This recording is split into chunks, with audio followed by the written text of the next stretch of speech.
The seagulls follow trawler. It's because they think sardines will be thrown into the sea. Thank you very much. Talking nonsense. So I thought, no, enough's enough. Why should I put up with that? Talking nonsense. So I thought, no, enough's enough. Why should I put up with that? Don't back down. Double doon. Don't back down.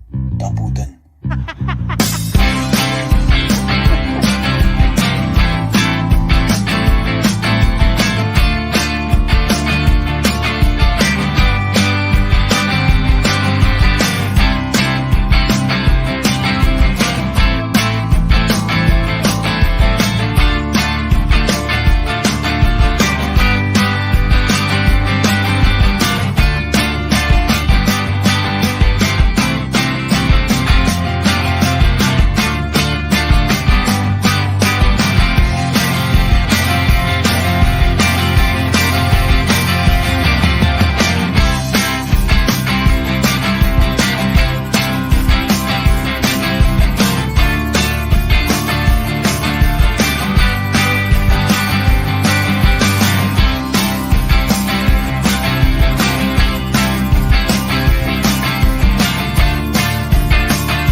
Yes, here we go. The Boisey Boss is back. It's the one and only show on a Friday. It's time to no back down. Never back down in life, by the way. Always double down. Tonight, as always, on the Double Doon Show, we have, yet again, a first time ever podcaster, whatever you want to call it. We have got a real Celtic fan coming on, a viewer of the Boisey Boss, someone who gets in touch all the time and chats away with me in the old Facebook Messenger. We talk football, we talk life. It is one and only Scott Cameron. Hey! How you getting on, Scott? Good to have you on the bus. Huh? Good to have you on the bus, mate. Welcome aboard. No problem, man. So, tonight, we are obviously, as always, delighted to be sponsored by fanboyfootball.com. And by the way, the moment is getting closer. It's getting closer and closer. Those t-shirts are on the way. We will be showcasing them probably next, well, I know, because I got an order confirmation that my sample's coming. I've got a big Gallus motorbike up the road that I'm going to borrow for a photo. And then we'll do a couple of wee promotional bits for it as well on top of that.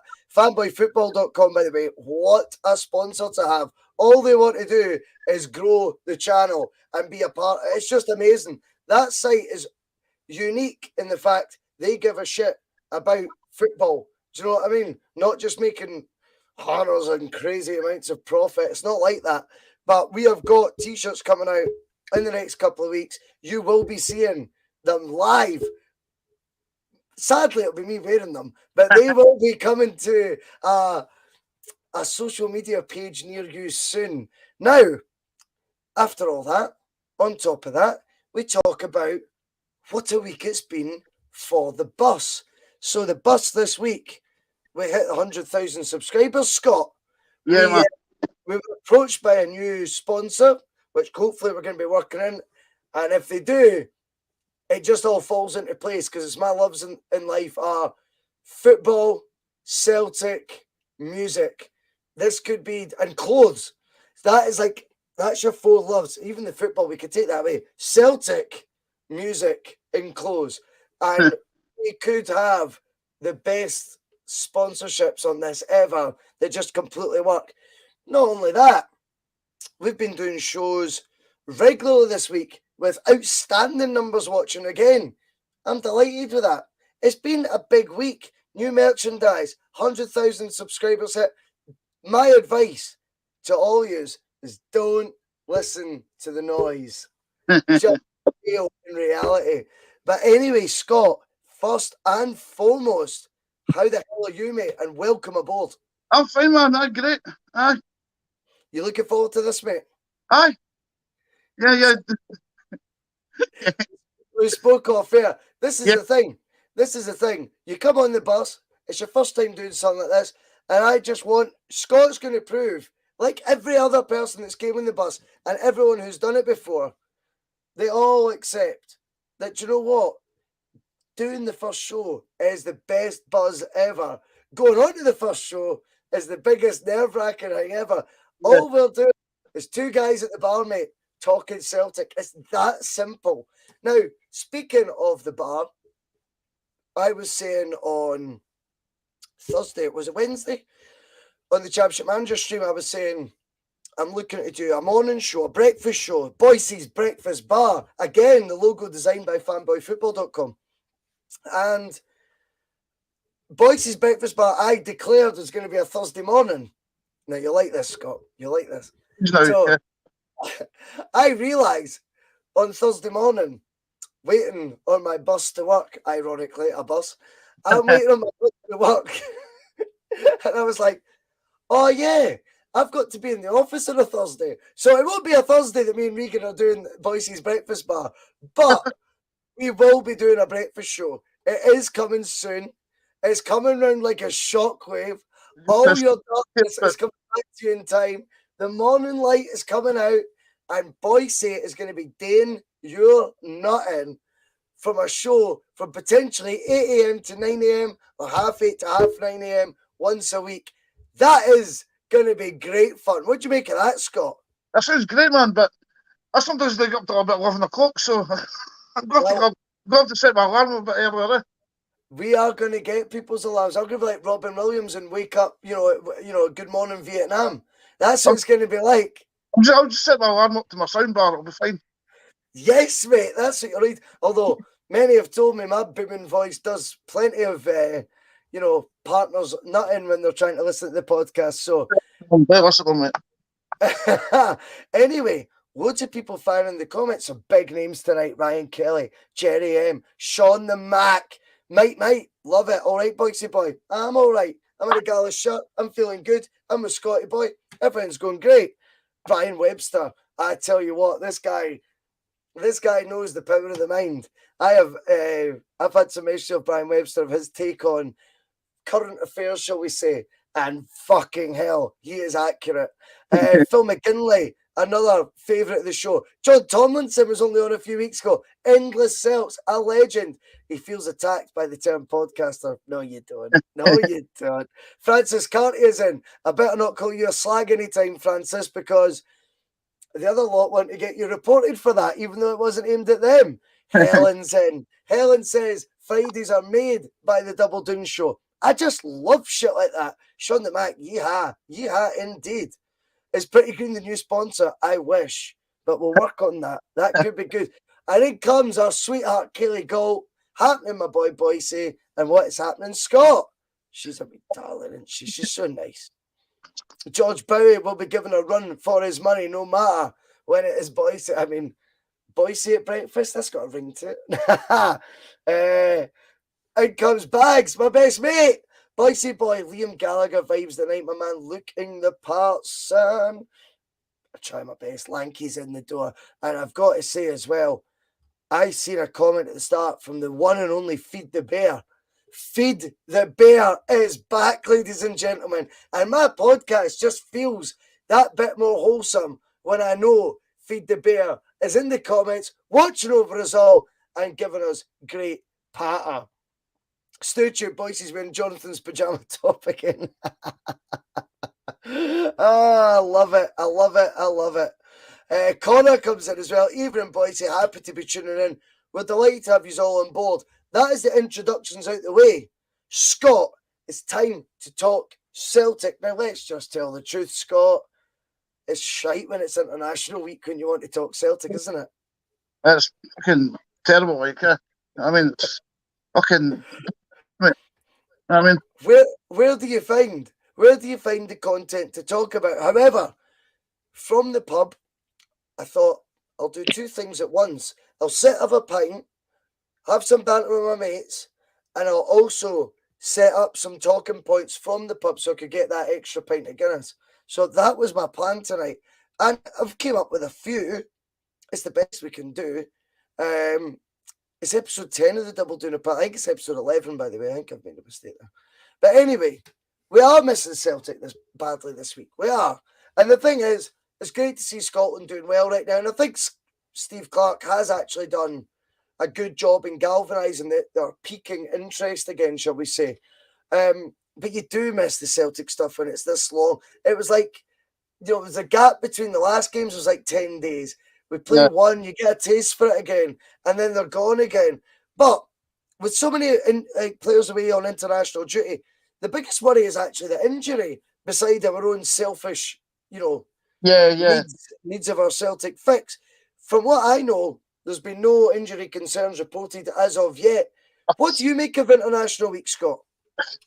I mean, like you say, it's like, I understand you've got to go and, like, the players want to go and do it, and they've got to do it and that, but like you say, earlier in the season, how many times we came back and it's been like absolute chaos, you know what I mean? With like guys injured and that. But I think the last couple of days, I think we've been too bad, because I don't get any players are featured apart from the Scotland boys. No, it seems to have been pretty low key. I think Jackie Marcus played tonight, Starfelt didn't play, and Hattati didn't play at all. Yeah. So there's only the two Scotland guys, basically, and Jackie Marcus. So we've not been too bad.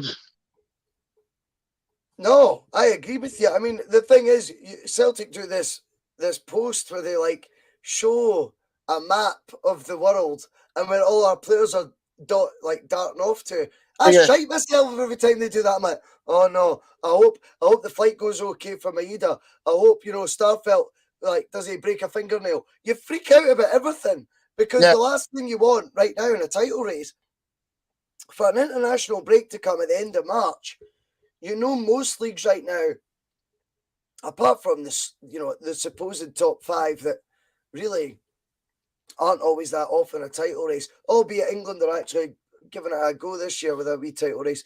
But I mean, the thing is, all these international call-ups at this time of the season for us, in a season, we weren't meant to be in a title race, let's be honest. No. We were written off. We've came back. We are now very much in one.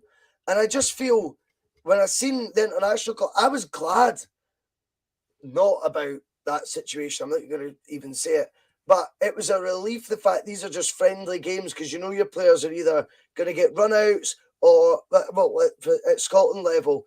The other ones, you kind of know they might not be featured anyway. But even still, when you see that map of players, of Celtic players dotting about the globe, you can't help but worry. Is one of them going to come back injured? Yeah, it's definitely worrying me. It's like you just got to pray, basically, haven't you? But hopefully, fingers crossed. You know what I mean? We should be fine. So far, so good, mate. So far, so good. And that's the important bit. I mean, the good news as well was, I don't know how good the Japan squad is these days. I'm not privy to it. No. But fucking hell, it must be one hell of a team, mate. But, you know, the fact that, you know, Maeda apparently was due to his conditioning, he wasn't called up. I'm sitting there going, did you see his last game? When I mentioned that to you the other day, I couldn't believe it, like, because he was usual sell at the weekend. He was fine, nothing wrong with him. But apparently he's running on empty. But like you said to me, if that's him fully fit, if that's not him fit, watch it for next season then. You know what I mean? It's scary. It's actually scary, mate. I mean, Derek Patterson comes in, and I think this is a really interesting point. He very rarely watches international football. I find it an interesting thing. I mean, I'm very much all about Celtic. I would like to think when it comes to Scotland, I'm quite patriotic. I mean, Yeah, I'd like to think so. But I can't deny last night's game I turned off at half time. yeah. I wasn't engaged. I didn't have the same engagement I have to even a Celtic friendly, if you like. And I'm not Yeah. saying that to be negative. I just sometimes I think maybe as well, we were all building up for a World Cup qualifier that was going to be huge. You only need to look at Wales and you know what was happening there. Do you know what I mean? And Exactly. like you want a part of that. And I think but it was a good cause they did it for. Fair play to them. But it's just such a damp squibbed international sort of weekend, whatever it may be. Yesterday was it not about 40,000 turned up yesterday? They got good for about 40,000 there. They got a good turnout, didn't they? For like 39 odd thousands, Scott, with 10 days notice. Yeah. And I think that's fair. I mean, I think that just shows Steve Clarke. I mean, a guy who was tipped to be Celtic manager, I had a feeling might have been even stolen for Scotland as the Celtic manager in the summer when the Eddie Howe stuff went Pete Tongue. It wouldn't surprise me. We dodged the bullet, mate. Oh, what I would say is, I wouldn't say dodged the bullet. I mean, I think we've won a watch with Ange. I think Steve Clarke would have done all right at Celtic, to be honest with you. But he like all that sectarian stuff and all, no, did he? Made that when he came out with all that. Yeah. Bye, Rangers. That was a classic. Stevie Kenny, that is not a spliff, mate. Don't go all scaremongering, mate. That's just bullshit. He's smoking a Rolly cigarette. We've all had one. You know, do you know what? I went on here, I said to Scott, you're smoking on camera. I love it. Because, do you know what? In life, people smoke. It's great. And why not see it on the camera? I mean, why should it be something that's hidden? I don't give a shit. I'll drink a beer on camera. Scott has a wee rollie. Who cares? It's life. So, fanboy football comes in. Big teams should be able to cope with international football. If you want world-class players, you need to expect them to get call-ups, which is a great point. My issue is, I'm just, at this stage of the season, I'm going, no, that's like, I think it was 14 players or something like that. I'm going, no, can't he cope with this? Can't he cope? Because you just totally panic. Do you know what I mean with stuff like that? Because there's so much riding on this year. Yeah, I mean, it'd be just our luck, wouldn't it? You know what I mean? The way that I came, it'd be just our luck that something would happen. You know what I mean? I think so. But yeah, it makes conversation difficult when it's been International Week. However, we are not going to worry too much about that because as much as we miss Celtic, there's a big game on the horizon that Ange will be given a wee bit of extra time to plot, albeit not working with the players on a day-to-day basis, which I know he loves to do. But whilst we do have a quiet week, in fact, I'll come to that one in a minute. I tried to lead that on the wrong thing. Right. Relevance here.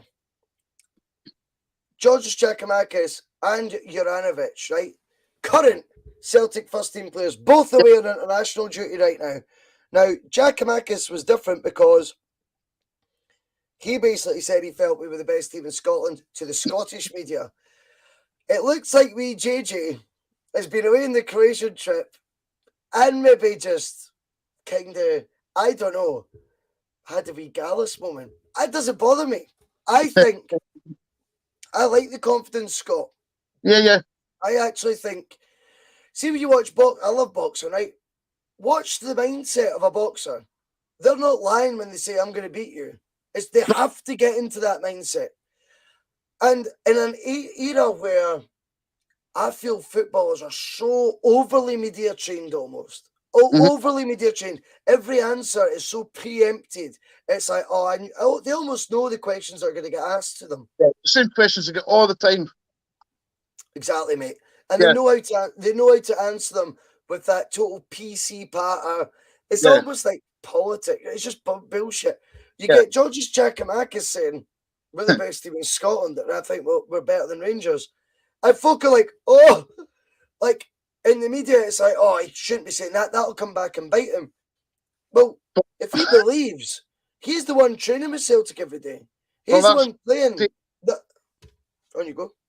He sees all the training day to day, so he's bound to know. You know what I mean?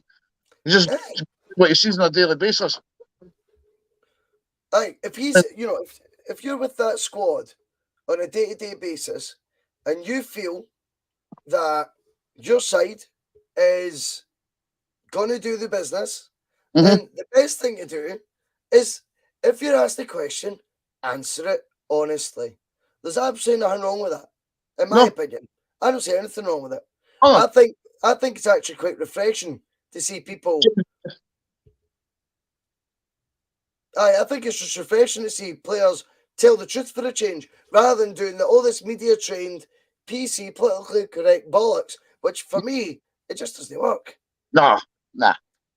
And Paul McFarlane comes in now, and he says, why shouldn't the Celtic players now talk of title confidence?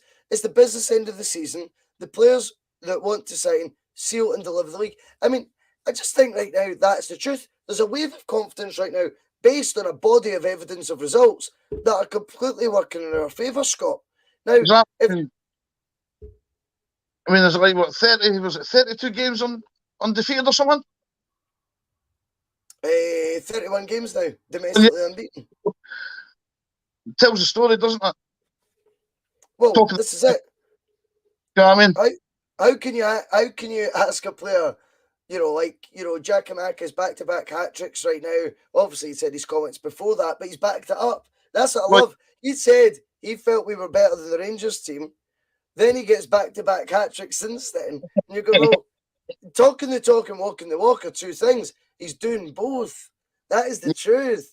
Now, JJ, I think, has just went away to his international camp, speaking to the local media, whatever, and maybe that wee gala sighting that you see on the park was then replicated then in what he said. I really don't mind it. I don't think it's underestimating your opponent. I think it's just full belief in what they're doing, and that's coming out. And as I say, I don't think you get that from many teams these days, or players these days, particularly in interviews. It's all very mediocre, halfway house, packet of plain crisps, vanilla ice cream. There's plenty of people like that in the world, in all walks of life, not just players, by the way. Yeah, I think it's quite refreshing to see it, Scott. Yeah, I mean, you're going to be like that. If you're playing well and winning every week, obviously you're going to have that opinion, aren't you? You're going to, it's natural, isn't it? He's in a good place, playing well, you know what I mean? Every single week. Yep. You know what I mean? If you're asked the question, mate, what's wrong with giving an honest answer? That's it. What's wrong with giving an honest answer? I don't see anything wrong with that at all. I think for me, it's like one of those things where Celtic players are naturally media trained. But I think obviously I would imagine some of them have been let off the leash a wee bit to make those comments. It's a big difference when Giacomakis made his comment. It seemed like it was out of the ordinary. But now Juranovic is talking with that confidence. You're thinking to yourself, well, obviously Giacomakis didn't get the slap in the wrists that potentially he could have. No. It's obviously, I'm not saying Andrew's going out and saying to everyone, go out and tell everyone we'll win the league. I think Andrew's the type of guy who goes, if you're asked the question, answer it honestly, mate. That's what I think his demeanour is. Yeah.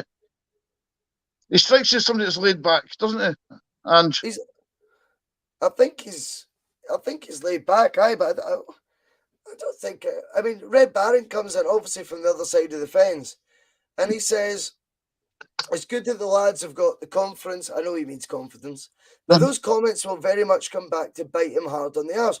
I mean, but the thing is, you look at every boxing match in the world, then Red Baron, right? And that's like saying you can't come back from a defeat. Every boxer in the world that goes into a match says they'll win. There's not one who doesn't. I don't think it bites them in the arse as much as you think. In fact, I think it shows that even if the worst thing was to happen and Celtic don't win the league, which I now truly believe we will. I've put my neck on the line on that. Well, I don't even think it is my neck on the line. I have put myself out there now to say I do believe Celtic will win the league. I don't think they get bitten on the arse so much because I would rather have a team of players that believed they would win the league, even if they don't, than a team that didn't believe they'd win the league. What sort of mindset is that? Yeah. I don't think people think of it that way in Scotland. It's also Scott contrived to be about, you know, oh, you've got to say the right thing and we put their statements on the wall. That's all bullshit. That's all bullshit. The newspaper articles on the wall these days, it's not 1985. I mean, I can't fathom any of that. And then Sean the Mac comes in, and as he says, you know, who cares, Red? It's instilling a winning mentality. And I totally agree with that. But Red Baron says his arse is going to be stinging come the end of the season. I'm not so sure, Red. Like, that's big talk, considering the amount of points you've dropped since January, mate. It's big talk when the next game is actually a case of TikTok. TikTok. Because we go to Ibrox, even if we get a draw, the mountain you're climbing and the amount of points you're dropping, the last performance at Dundee where you scraped your win, I think you'll still drop more points in other games anyway. But all Celtic need to do is not get beat at Ibrox. And I think the game's a bogey for you lot. I think that because I don't see you going on that 6-game or 5-game what will be after that winning run. Especially when you've got to come to Celtic Park. And, you know, us stinging. I think that's brave. I think it's brave. But your best shot at the Champions League this year is going to be the Europa League, I'm afraid. It is that simple. Lanky is asking, is Brian and Kayleigh related? Lanky? They're our first ever Boisey Boss wedding. The two of them are in the comments, and I never clicked they were a couple. They got married 2 weeks ago, Lanky. How cool is that? How cool is that? Right, Scott, we will crack on because there's even more points to talk about as always. Now, whilst, as I was saying earlier, we've had a quiet week. Yeah. This one I'm going to put over to you because I feel I've done too much talking, right? Let's do some reflection on the squad that Ange's built. Incredibly well, by the way. Who's been our best player so far? And I want to know why. I'd say, well, it's hard. Well, you've got a few choices, haven't you? You know what I mean? You know the question, Scott. I sent you 2 hours ago, big boy. No sitting on the fence. No. Well, obviously, you've got to look at the back line for a start, haven't you? I mean, Carter Vickers and Joe Hart. I mean, just shows you what we missed it last season. We have a half-decent goalie behind us, you know what I mean? Yep. I mean, did we not have the chance to get Joe Hart last season? I don't know. I'm not sure about that. I'm sure we were in for him last season. Right, okay. Yeah, he was linked. Yeah. But I don't know if Celtic were actually in for him, or it was just like newspaper articles going, Joe Hart at loose end Celtic. I don't know how much truth was in it. No, but I like, obviously, Carter Vickers and Starfield are coming onto the game. You know what I mean? Mm-hmm. You're going through the squad now, though. Yeah. Best player. I'd say, well, I'll go with Jota. I'll go with Jota because he's got that. Jota. He's got the X factor, doesn't he, mate? Mm-hmm. I like that. Why has he got the X factor, Scott? What is it that Jota's done that's brought that X factor? Because I agree with you, by the way. I just want to know what your perception of him has been, mate. Well, he's two-footed for a start, isn't he? Come on, he can you can play both sides, go past players. You can beat a player 2 or 3 times in one move. Come on, I mean. He's exciting, isn't he? I've been with him for a long time. He's exciting. That's the thing. And you know what? His end product's fantastic as well. Yeah. I mean, he'll finish the season with double figures for goals. Likely finish the season with double figures for assists. That's end product. Yeah, he's just starting to get back into a bit of form after the injury, though. He was a bit slow coming back, wasn't he? Had a few games where he was quiet. Yeah, I also think, though, as well, we're guilty as a fan base, and I don't mean Celtic in particular, any club's fan base. Flavour of the week is one of those things. When you're out the team, someone else has to become flavour of the week. You then need to earn that back. I mean, see, to be honest with you, at the start of the season, Jota was playing regularly, but he was nowhere near looking to Kyogo, in my opinion. Kyogo was the poster boy. Then Jota has a wee bit of an injury break or whatever. Right now, I think, if you're going to call it for, I think Giakoumakis is Celtic's poster boy. I genuinely do. Back-to-back hat-tricks. It's unheard of. Who doubted chaos? Not me. But what I will say is Jota's end product, when it comes to the end of the season, I know people have been maybe frustrated at times with some of his tricks and flicks, but I think Celtic were a team that was born to entertain, Scott. I like your take on that with Jota. Jota plays the Celtic way. Yeah, nothing better than a tricky winger. No. Well, we're known for it. Yeah. That's the thing. And he has brought, as well, as I say, end product with it as well. Mm-hmm. That is the key. This has not just been about someone who's... Remember we signed Charlie Masonda for Chelsea? I mean, Brendan made the crazy take that Real Madrid were in for him as well. I mean, if that's true, fucking hell. I mean, I don't imagine that is true, but maybe it was. Is he not Charlie Masonda? Is he not retired through injury already? I have no idea, mate. Sure, when he moved away from Celtic, he got badly injured, and he had to retire early. No, well, maybe he did. I mean, I didn't know that.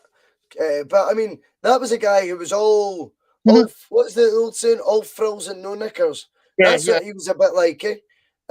Whereas Jota's got the end product, I think, more often than not. I mean, crucial goals at Pittodrie in both games at Pittodrie this season, European goals. He knows what to do. Craig the Gecko, man, so refreshing to hear real fans talking about their team. I appreciate that, mate. That's what it is. There's nothing up our own arse of what we do in the Boisey Boss, you know. It is what it is. Paul McFarlane's sitting there watching, drinking an Italian beer. It's called Lisa, apparently. He's got 2 beer hawk machines, different countries' beers, ales. Paul, we're all coming to your bar after the Boisey Boss, mate. So Ryan McGinley, sorry. What a legend. I watched the show 118 earlier. Top drawer, mate. Top drawer. Well, I watched the first 18 minutes and then I had to do this. But I enjoyed the 18 minutes. It's good to have Ryan back. He better be getting back into the zone, mate. Yeah, you know, he's the top boy. Oh, Ryan Ruminates sound as fuck. So's Ryan McGinley. Yeah. Or just McGinley, as he's now known on Twitter. I like that. Bit of status. I like that. And he says Cameron Carter-Vickers is his player of the year. He says he's revolutionised the defence and he's made Starfelt a hell of a defender too. I think Starfelt has benefited from playing for Cameron Carter-Vickers big time. He looked shaky. He looked nervy at the beginning. I definitely think that he's brought out the best in him. Cameron Carter-Vickers sometimes is so funny to look at. He almost looks like with the shirt hanging out, like not a footballer. It's weird. But he plays, I mean, he could play a forward ball 30, 40, 50 yards, ping it in for Jota like a diagonal, and you're going, that's just quality. And I'm not saying a big over-the-head ball. I'm talking one that's only about 3 yards off the deck. He's got real good vision, Cameron Carter-Vickers. And in terms of consistency, Scott, what do you make of McGinley's take on Cameron Carter-Vickers? Well, he's quite accurate. Like he's been solid all season, hasn't he? He's had a couple of like iffy moments, but he 9 times out of 10 he tends to get away with it anyway, doesn't he? He's always in the right place at the right time. Yeah, but that's not luck. No, it's good position, then, isn't it? It's like he knows where he's meant to be, basically. You know what I mean? I think so. I mean, for me, I'm going to go with William Dobbin, though. I've got to say, my player so far, my best player for Celtic so far, still is. Yeah. And still has got to be wee Kyogo. I think that guy coming into this Celtic team now, potentially for the, you know, don't rule out him making an appearance at Ibrox. But I think, you know, if he's fit for the post-split fixtures, you know, that is a joke what he can bring to that team. And this is a team right now. I have went from the high of the Glasgow Derby.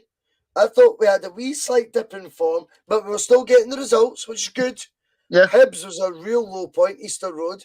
Yeah. But then we really galvanised second half of St Mirren. We've not looked back since. I don't know what happened to half time in the home game against St Mirren. Celtic changed. And that has been carried on. In fact, they've got stronger and stronger. I'm now looking at that front line. I'm going, Kyogo. Like, he was the boy for the first half of the season, Scott, that kept Celtic in this race. He was dragging us through dark times, mate. Kyogo's got to be up there as well, doesn't he? I mean, he'd have been my player of the year, but he's not played since Boxing Day, you know? Yep. So, you've got to take that into consideration as well. Like, he's not been about the squad, come on in. Yeah, totally. I totally get that. I mean, obviously, the first half of the season, I think, forget though, we were in a mess when Kyogo joined us. Yeah. That team was all over the place. 3 wins, 3 defeats in the first 6 games. That team doesn't just miraculously find their form all of a sudden. Kyogo was getting us through games. Celtic was described by every single Celtic supporter as a different team when Kyogo's playing at that time. I think the impact he made in that first half of the season has meant when we've been flying in the second half of the season and only dropping, 2 points? Yeah. Right, in the second half of the season. That's lucky. That's not actually putting us further down in a title race. The fact is, we're now clear. We're in control. The amount of points he helped us gather. And by the way, let's not forget, the first trophy was up for grabs. Kyogo basically won that single-handedly and all. There's only about long balls. Yeah, there's only about 70% fit as well. Aye. Well, that's it. That's it. But I think the impact he's made in the first half of the season is absolutely outrageous. That for me, he's still for me he's still been the best player of the season. I mean, if it wasn't for injury, he would have 30 goals by now. Well, I think you'd be close to that, mate. I agree with that. And it's not even about how many goals he gets. It's how he's influenced games. How much influence he had on a team that... See, now, all we talk about is Ange, right? When we talk about the Celtic team and the impact he's had on these players and new guys arrive, they get Ange's methods. See, when Kyogo was flying, a lot of the time, Ange's methods weren't fully being interpreted. They were miles off, in fact, at times. Ange had to adapt a wee bit, I believe that as well. But Kyogo carried the fight. Kyogo's numbers are outrageous. And I think you bring back him, they'll shite themselves if he's in that start lineup at Ibrox. And that's not me being over Celtic bias or anything. I think... Come on, man. Say that again, mate. That's just the way it is. Come on, man. I mean... Yeah. I mean, Mark Kearney comes in. Good to have you on, mate. I get on well with Mark on the old Twitter. This season is defined on small moments, definitely. I mean, you look at the big moments, you cannot discard the impact of Kyogo. You know, I think for me, the fact that Celtic have been better in the second half of the season, minus Kyogo, or as Ange calls him, Kyogo. I think it's almost insane. You know, Kaylee comes in. This is a very good question, Scott. I'll put this to you, so I don't need to answer it. Where does he fit in the team now, though? I'm not saying he doesn't, but let's just question where. It's a fucking great question, Kaylee. And I love that. Because I don't see, Scott, Ange changing his formation. So where does Kyogo come in? That's a hard one. I mean, whose jersey does he take as well? Personally, I'd play him like off Giacomakis or something like that. You know what I mean? I'd try and fit him in up there somewhere. No. Let's just say Ange isn't changing his formation, mate. Right. So is he taking Tom Rogic or O'Reilly's role, do you think? Are going to play more forward? Because I don't think they really play in the hole anymore. Like, Rogic used to always be in the hole. See, now, it's not so much like that. They're all interchanging, I think, a wee bit the midfield. For me, it's very much a front three. And right now, it's interchanging all the time, the personnel that they choose. Where does Kyogo get in it? Does he replace Giacomakis? Does he replace Jota? Is he replace Abada? Forrest? Maeda? Fucking hell, I ain't mentioned him. Yes, I know. I can what you're saying, mate. Oh my God. Come on. I think Andrew put him right back in the place of Giakoumakis, to be perfectly honest. I don't know why we say that, but I just got a feeling he's his main man. End of the story. No, I totally get that, Scott. I think a lot of people feel the same as you on that. I'll be honest. I think a lot of people think he's your number 9. Giakoumakis was there to be the backup. I've got a different take. Now, it's funny because Kaylee asking that question has brought up a point that obviously was a talking point we had pre-planned. So we'll just jump to it now. Because, and we'll do midfield after with the forwards, because we'll talk about the forwards now. My honest hunch is that it'll be Maeda, Kyogo with Giakoumakis as a spearhead. That's Angie's first choice 3, and it's Jota who misses out. Because I think he relies on the work rate, the pressing, the pace, and then the completely wild card difference that Giakoumakis brings. He brings all the other ethics, the work rate, but it's the physicality he then brings. He spearheads it. Yeah. And then I think Kyogo and Maeda being these wee buzz bombs on the left and the right, or the right and the left, because they can interchange, whatever it may be. I fancy that to be Angie's preferred front 3. No, and I can't even believe I'm saying that. I'm talking about your player of the year here, Scott. I'm just not used to hearing all the options. That's what it is, Boisey. You know what I mean? Spoiled for choice, mate. I mean, if you said a year ago you took all the 8 choices, you'd have laughed at them. Come on, everybody. Come on, I mean, Scott. It's crazy, mate. It's absolutely wild to think that Kyogo, like Disco Land comes in. Good evening to you, Disco Land. Welcome aboard the bus, mate. And by the way, all these new names I'm seeing, please hit the subscribe button. Please hit like. Give us an RT. Give us a share. I'd love that. That would mean the world to me. Kyogo will be in the bench at Ibrox, but then Kyogo will be the first choice striker. He agrees with you, Scott. I would test key players for the cup in favour of the league games, which I totally get. Also, Jack, Kyogo plays when fit, which I also agree with. As I've said, I think Kyogo's our best player. But where he plays, I've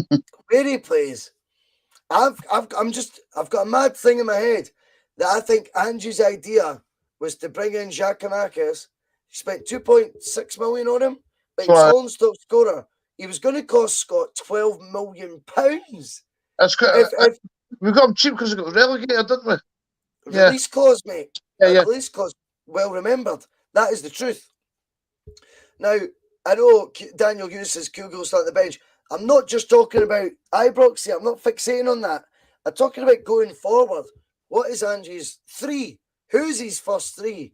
If we've got post-split fixtures and they're all fit, I've got a hunch it'll be Kyogo on the left or the right, Maeda on the left or the right, and Giakoumakis spearheading it. And I have now came round to the fact I think Ange, that was his plan all along. It's just Giakoumakis couldn't get fit. Because remember, in our biggest game of Angie's early Celtic career was at Ibrox, he relied on Edouard to do that job. And he spearheading the striker. Where every one of us is going, Kyogo should play up top. But I think his idea of what the front 3 should have been, that was Abada, Kyogo, and he wanted Edouard. He wants a figurehead up top. I think you'll find, once they're all fit, and don't get me wrong, he's not, Ange is going to rotate it massively. Of course he is. Ange has always said he doesn't want to have first 11s, he wants first team squads. I get that. But if you had to push him, he said, who's your favourite 3?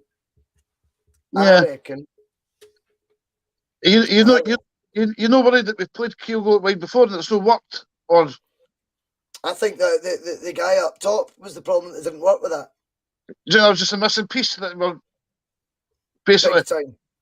I think when you've got a guy as hungry as Giakoumakis up top, with the work ethic, the chances that Kyogo and Maeda can create, and they're going to find themselves in the box all the time with their movement anyway, aren't they? They're going to be like there or thereabouts. He's going to make space for them, isn't he? It's wild. I think, Scott, you're right to pull up though the Kyogo thing at left, but it didn't work. It didn't work. And I don't. By the way, I don't think Kyogo will start Ibrox either. I really don't. But I don't think the guy that was the figurehead up top. He's already thinking about his move anyway, wasn't he? The Ibrox game came. I mean, he wasn't interested. He didn't want to be there. So he checked out. I think you're absolutely right. Daniel, who says shout out to my boy Mick? Yes, Daniel. How you doing, Mick? Good to see you. Big shout out as well for Celtic Rob 1967-1 on Twitter. He RTs every single one of the shows. It's quality. And he's got about 6,000 followers. He goes out his way to do it. And I really appreciate it. Disco Land, no problems, boys. The bus is the best chance. Andrew's loyal. Subscribe and like. You're doing my job for me, Disco Land. Thank you, mate. I love it. Terrifying. What a front three, says Sean the Mac. I mean, I agree with William Dobbin, who comes in as well. What a boy. And he says, I don't think there's any right or wrong answer when choosing the front three. I agree with that. Like I was touching on, I think Ange doesn't want a go-to front three. But what I'm saying is if you have to push him, and you say, like, just, Ange, you need to pick three, right? That's it. It's a game we're playing. You need to do it. He's for a squad more than anything, isn't he? Yeah, he's after a squad. He's after a squad. I just happen to think Giakoumakis was his replacement for Edouard. And Edouard played that game at Ibrox to do the Giakoumakis role. And he just wasn't. He checked out, Scott, hadn't he? How long ago, if I ask you this, how long ago does that last game at Ibrox seem to you now, considering what we've done since? It seems like years ago, Boisey. Honestly, because it was.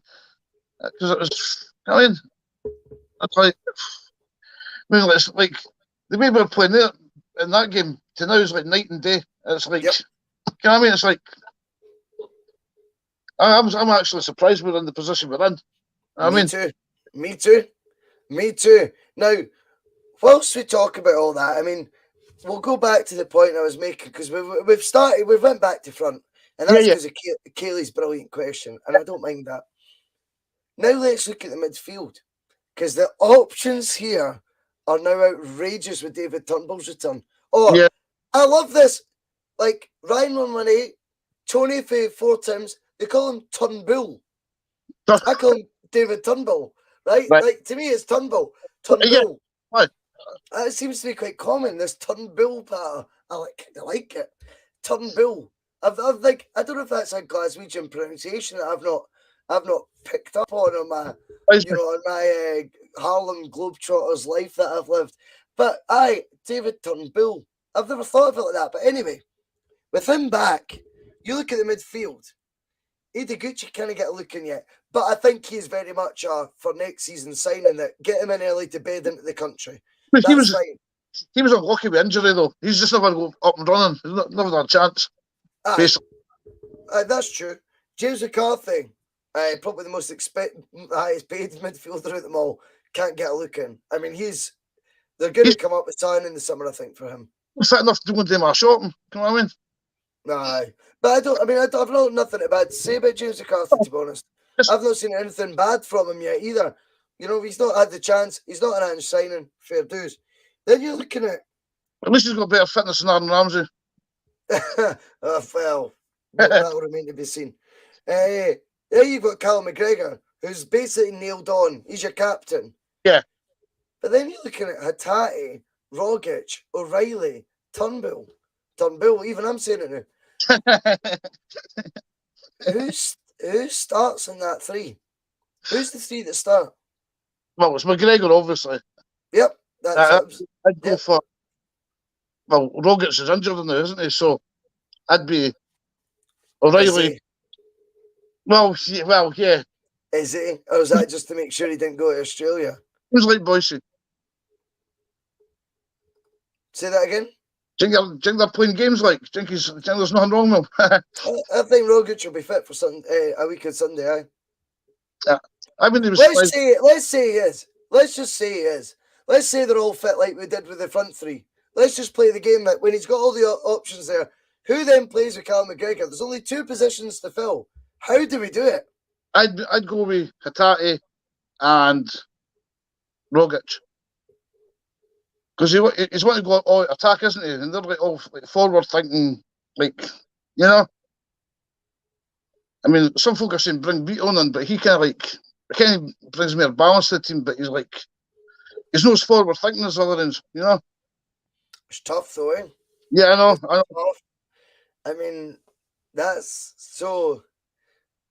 I mean, I don't know. I mean, Turnbull's and was he on 9? 9 goals.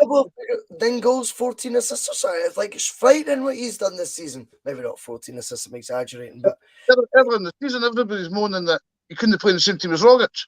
I mean, so Ange thought they could. Thought they could. And you know what? Again, you look back and you go, and then comes Derek Parson.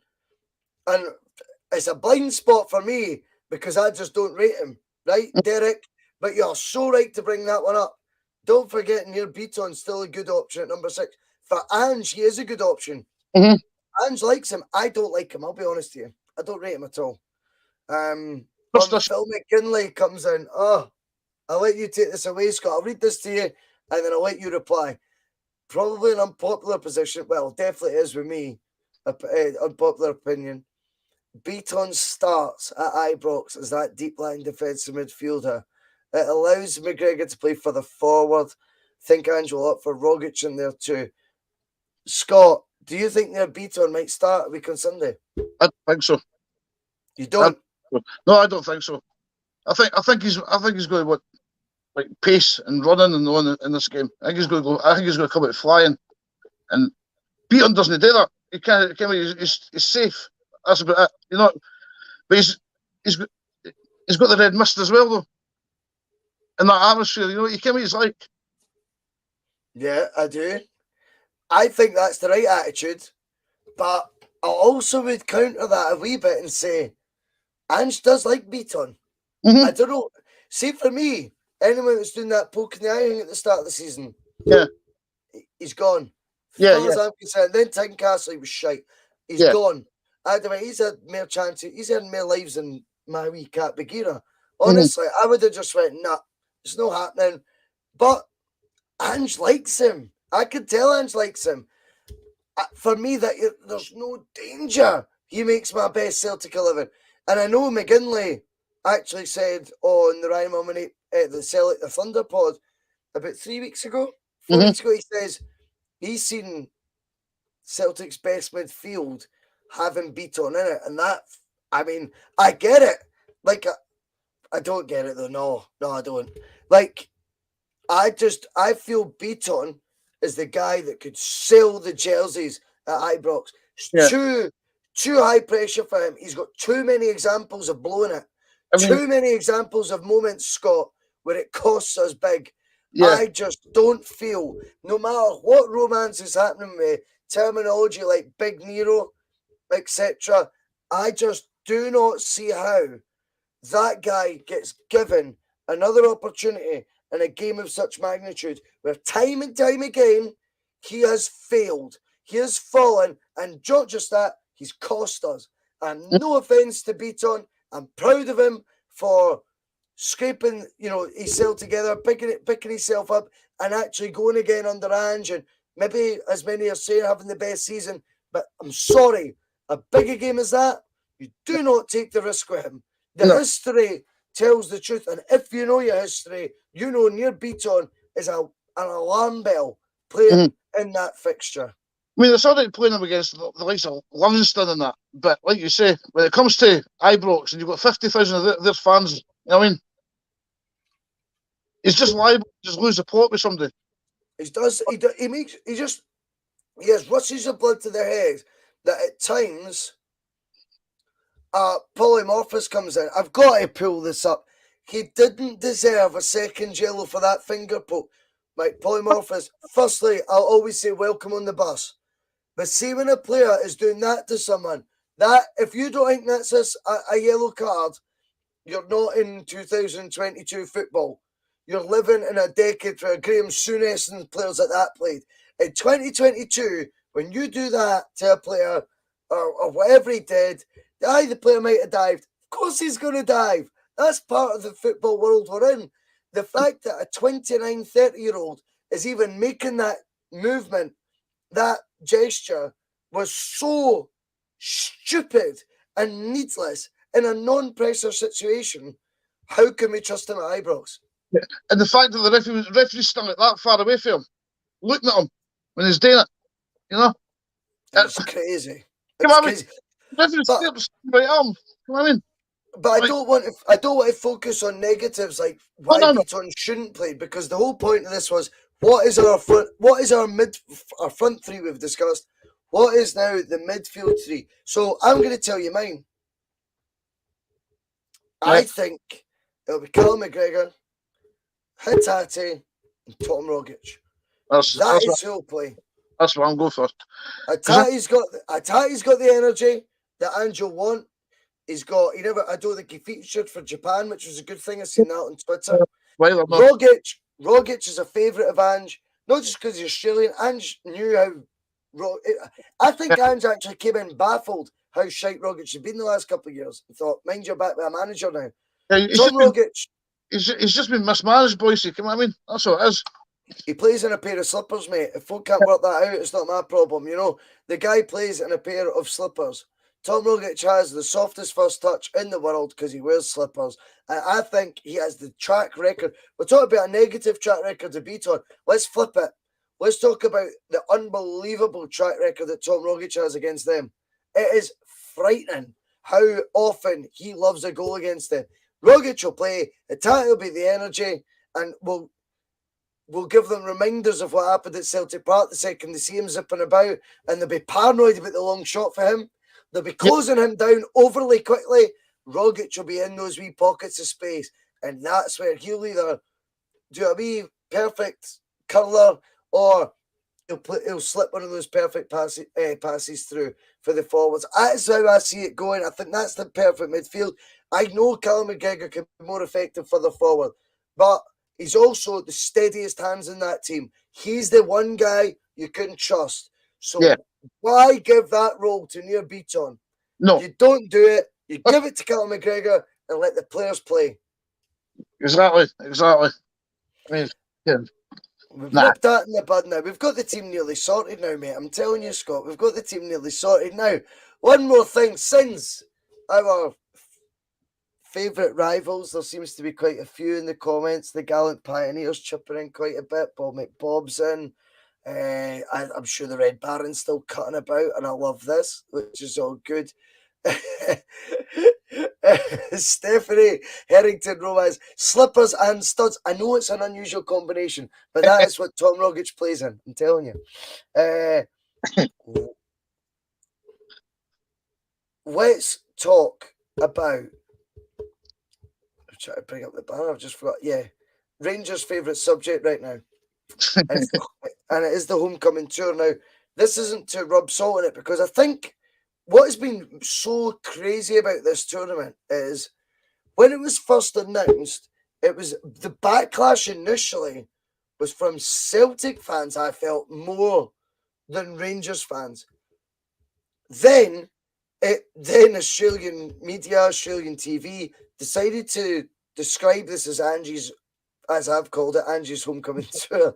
But that was how the media, like the big channels in Australia, are portraying it. And then you have seen this, crazy reaction for their supporters.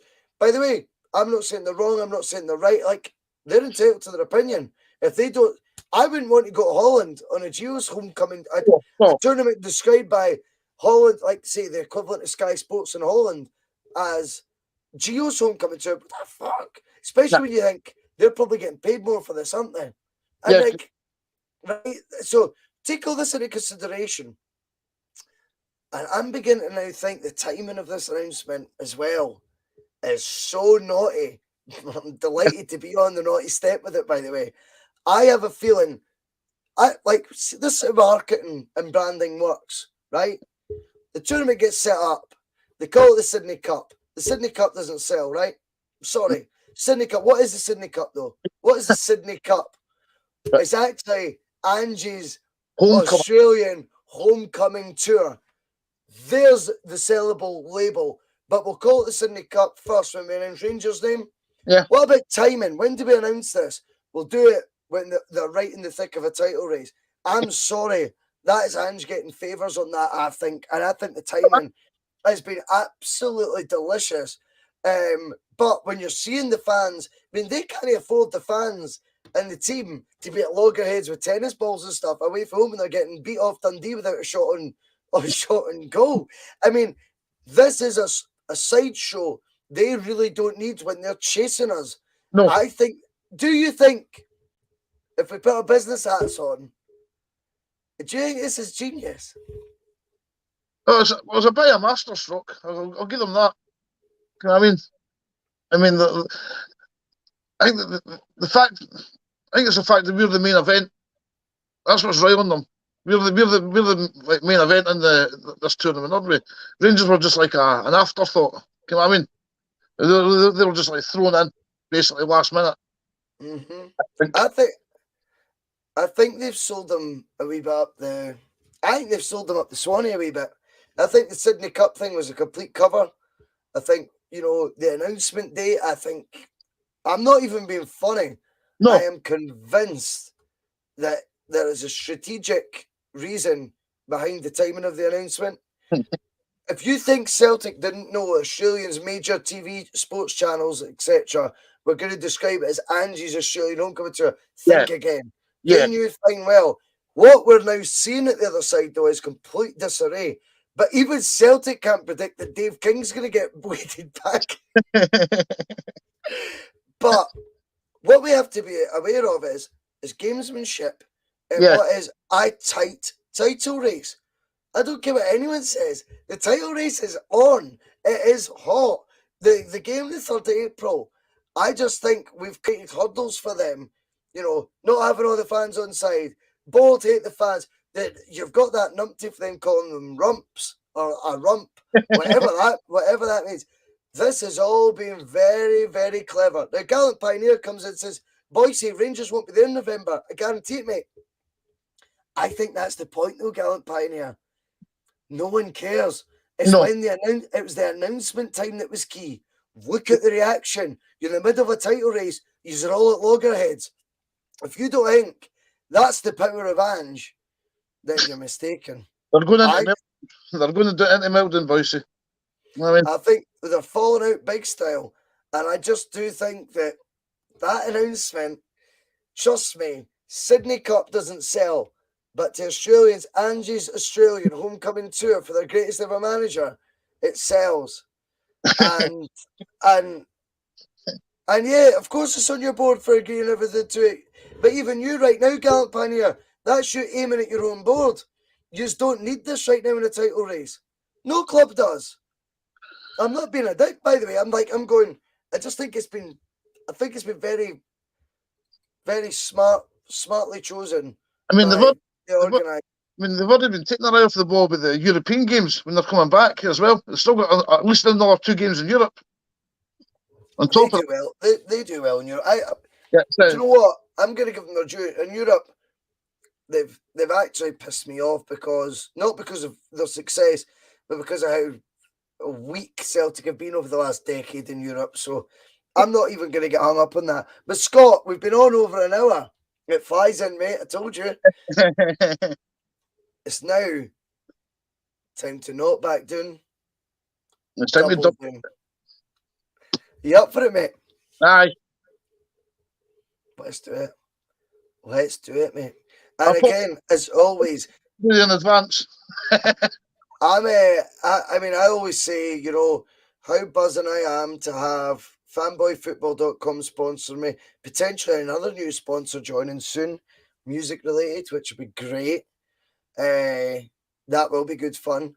But we're also sponsored by Microsoft Windows Stop Clock, because I've got no idea how to work basically any sort of IT thing in the world. We are going to double down. I will bring... Regan, I don't know, did you watch Regan last week? I did. Absolutely incredible. I mean, absolutely incredible. It's just 6 out of 6. 6 out of 6. 205 points. And he was 5 seconds off doing it in under a minute, which would have been maximum points. I was sitting there thinking, I was actually sitting there thinking to myself, fucking just my luck. You know what I mean? But it's all, but the thing is, though, you look at Regan and you just go, he's just a G. I mean, his content last week, how good was he? Like, as a pundit, I've got an exciting idea I'm going to push past everyone, by the way, as well. Now, it might be actually a bit of a retraction. Now, as you know, I have consistently said press conferences, Celtic fan media access, it's not for me. No. It's not. But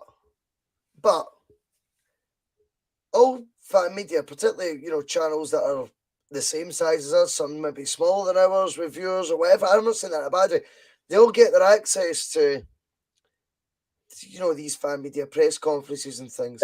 So my idea, just to counter all the bullshit, after Regan was unfollowed by every single member of that snidey cult, right? All because he appeared on this. And that's what triggered all of this. Let me just tell you a wee thing. That name appeared on Friday last week because they were in the E. He or his wee wingman, or whoever it was using his account, were in the cream puff. Regan was appearing on the Boisey Boss, forgetting me and Regan are great mates. Me and Regan went on my birthday weekend for drinks on the dance floor. Yeah. Getting gassed after a Celtic game together. We went to open goal together, me and Regan. We're proper pals, right? So it should have been, who cares if he's coming on my show? They're mates. Instead, we were targeted for it. He was targeted. I mean, I say targeted like it was all. I mean, he got his arse handed to him, right? And now he's talking about concerted campaigns against my little boss. Shut up, you wee fanny. He can't handle any banter. Any banter has to become dark, and there's got to be undertones, and this is a campaign. Shut up. Let me just finish just quickly on this. What is unacceptable, though, is Regan is a young laddie and actually unfollowed by every single one of them. For what reason? For what reason? For being on this podcast. That is an absolute disgrace. So what do? As you know, it's Friday. Mm-hmm. We don't back down. We double down. How about we go for next season, press access, the fan media access, like every other fan media channel of Celtic does, and Regan Stevenson is now going to be the representative. I'll never be there. He will be the representative of the boss. And now that is how you beat the haters. That is how you show them how it's done. And that is how Regan will become, and I guarantee it, the darling of the fan media. I promise you that. And it's all about remembering the truth. Yeah. Me and Regan are mates. I'm not interested. I've told yous. I've got no place in these places. I've got none. But I would be abusing my position when you've got nearly 2,000. By the start next season, we'll have 2,000. More than 2,000 followers, subscribers, whatever you want to call it. Why not get the king to be the one who goes and represent not only, firstly, himself, by the way, but secondly, the boss. Oh, now we are talking. Now we're talking. And they all want to sit and tell each other, well, if you unfollow them, I'll unfollow them in the regroup therapy sessions. On yous go. Because you know what? There's only one wee transit van they've jumped off, and there's one bus he's jumped on. And if somebody actually cares about everything he does in his life, I actually care about. I've got faith in him.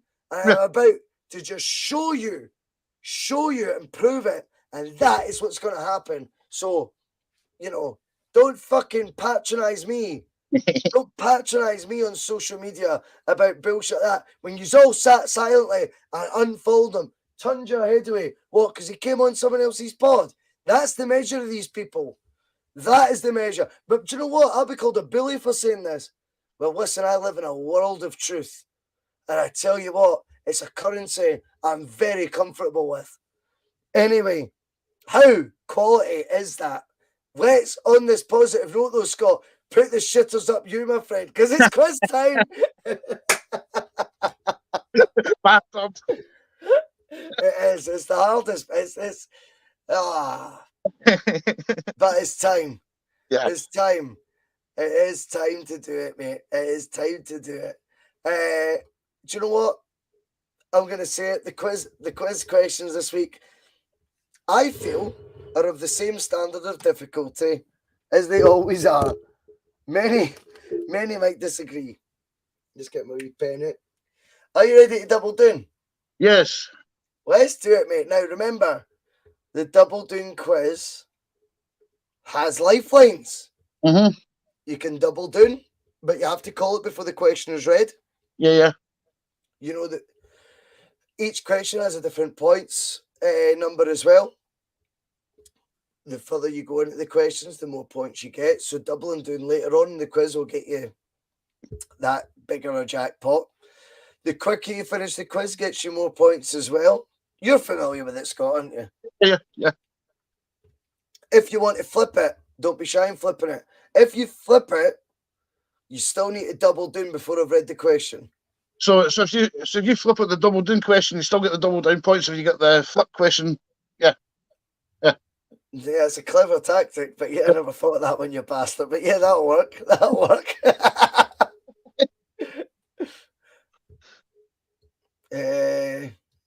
Right, Joe. Are we ready to do this? Yeah. I mean, I know there's loads of Ranger stuff going on. I don't know what everyone's talking about. But anyway, I hope everyone in the comments are behaving, because we don't want any more reports or anything like that, you know. And don't ever think we're all picking on them, because you're just a big bully, Boisey. You're just so nasty. I'm just so nasty. Let's go for it, Scotty Too Hotty. Let's do this. I'm just writing down the question numbers now. I have got every faith you're going to get a good score here. Will you beat Regan? That'll be tough. I'll tell you this. No chance. Be confident, mate. You never know. As always, like I say, the clock is sponsored by Bill Gates and Microsoft. I'll probably get some sort of political row for that, but who cares? Oh, no that one. No, that one. Stop sharing. Get the stop clock up. There we go. There we go, son. I'm terrible. I mean, I'm just not a tech person. There we go. Hey! Look at his score. 1 minute 5. And he got all 6. How class is that? So we'll go back to 0. Scott Cameron, it's time to double down. Okay, question number 1. Oh, I've lost them. Question number 1. Name one of the Celtic players to feature for Scotland last night. Greg Taylor.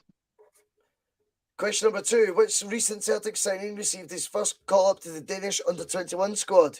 Matt O'Reilly. Question number 3. Who was Celtic manager when we won the League Cup final with a 2-0 win in 2009?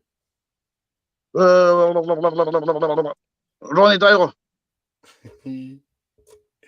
Question number 4. Who did Celtic lose to 3-2 in the second leg away from home, yet they did qualify during the road to Seville? Oh, pass. No, you want to pass? Yeah. Okay. Question number 5. What shirt number did Massimo Donati wear? Oh, was it 6?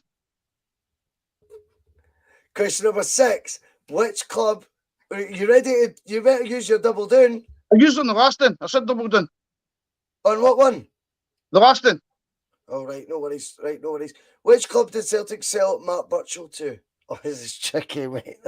You can still flip it if you want. Flip it, aye. Flip it. I forgot about it. Go for it. How many months was Tony Mowbray in charge for at Celtic? That is hard. I'd say 6. No worries, mate. We'll stop the clock. Yeah, I know. I never read the questions out. I feel like I've made them harder. I'm not. It's quite tough when you're under the pressure, though. Eh? Yeah. It is tough, mate. It is tough.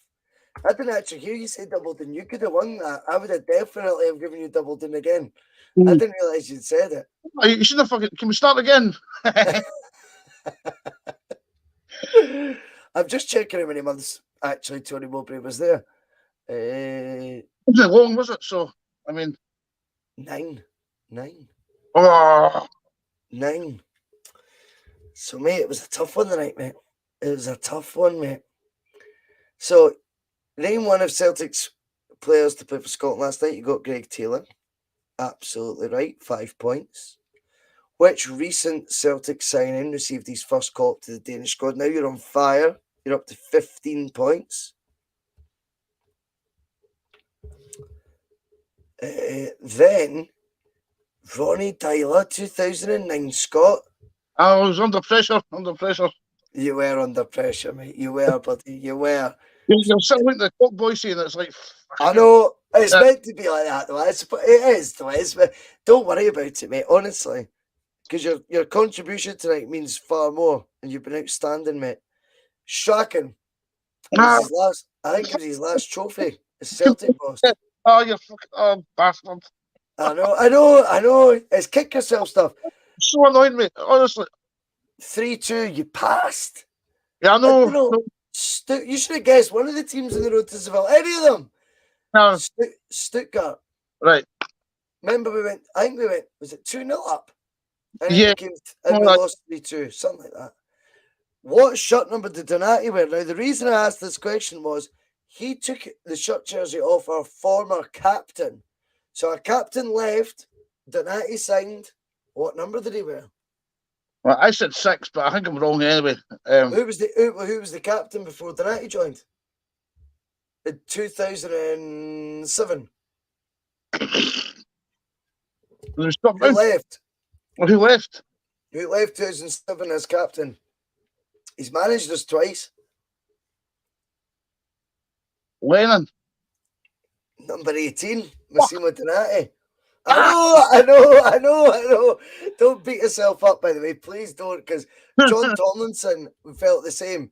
The questions they're gettable. And then the Mark Butcher one, 50 points, so it's meant to be hard. He was sold to Portsmouth under the manager before Harry Redknapp. Because Harry Redknapp took over and didn't fancy him. But I think he's played for like 18 clubs or something, Mark Butcher. It's mental. Yeah. But aye, it was a tricky one tonight, mate. But you completed it between 1 and 2 minutes, right? So that instantly gets you, trying to remember how many points, 40 points. Right. You got the first 2 questions, right? So you finished with 55, mate. Mm-hmm. And we don't really like that number, but it was good fun, mate. Mate, it was good fun. Do you know what? I'm glad you're kicking yourself at the answers as opposed to going, Boisey, you've took the piss out of me there. Like, because they were gettable, some of them, eh? I mean, see what I've done earlier on? I was actually like, tried blowing up my squad numbers, and I actually looked at Massimo his number earlier on fucking Google.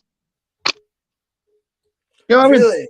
Yeah, I had almost saved my phone, but I can't put my phone out when I'm on it to you, so I screenshotted everything, mate, and I was fucking sitting watching and like, reading all the way through it and that. And then I came up and I just got fucking totally wrong, man. That's mad, eh? I mean, mate, you did great. I mean, mate, do you know what? You've held the conversation though for over an hour now with me, which is that is one of the longest chats that we've done before the quiz, by the way, ever on the Double Doon. Can I just tell you that? Normally, it's about 50 minutes. I think we didn't start the quiz till about an hour and 5, mate. That is total kudos to you, my friend. All right, and I mean that massively, mate. Like I enjoyed your company, mate. You're top, man. I've enjoyed tonight. I'm just trying to go through some of the comments. I've got to pull this one up. from Brentmore. Carol Vorderman's Napper just left the chat. Who's Carol Vorderman's Napper, Brown Warrior? Do enlighten me. I would love to know. Where do people apply to get on the show? Polymorphous, my Twitter handle is at the bottom. Do feel free to drop me a DM on Twitter, RussellBoyce1. I want guests. I love having guests on. Scott, now it's done. Now it's all over and we can all breathe again. Have you enjoyed yourself, pal? Buzzing, mate.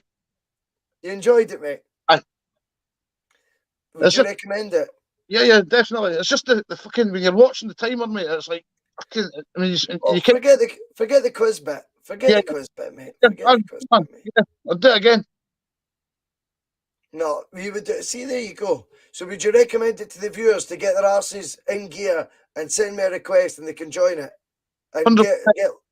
It's only fan show out there you can get the fans actually on. You know what I mean? Fucking know it, mate. I mean, that is the truth. You know it, mate. That's what it's all about. That is the whole point of the show, is to get real guys on, real Celtic supporters. Podcasters are not in the know. Don't think they are, because they're not. Some of them might have the odd source. Half the time the source is just feeding them bait to test their water. Right? That's the truth. Or just working off a fucking script. Exactly. And then you try and pander if you're like, oh, well, hopefully they'll tell me more, so we'll keep on, you know. And I don't mean the other pod with this, by the way. I just think in general it can be like that in life. No, I'm not meaning them, and generally I'm not this time, for a change. Anyway, that's us all done. It has been a brilliant show. It's time for Chris Sutton to talk. I'm going to grab a beer with Scott after the show, because that's what we do backstage after the Double Doon Show. I really cannot wait to find out who is going to be joining me on the Double Doon Show over the next few months, particularly the summer. I look forward to seeing you all. A huge thank you to Scott Cameron tonight, by the way. What a superstar. It's time to say goodbye. Thank you for joining us on the Double Doon Show. This is the Boisey Boss. We keep rolling. Some of his comments about me deliberately trying to cause controversy. Well, I work in the media now. And you've got someone sitting there next to you who's an embarrassment to the media profession. He's an apologist. He's a charlatan.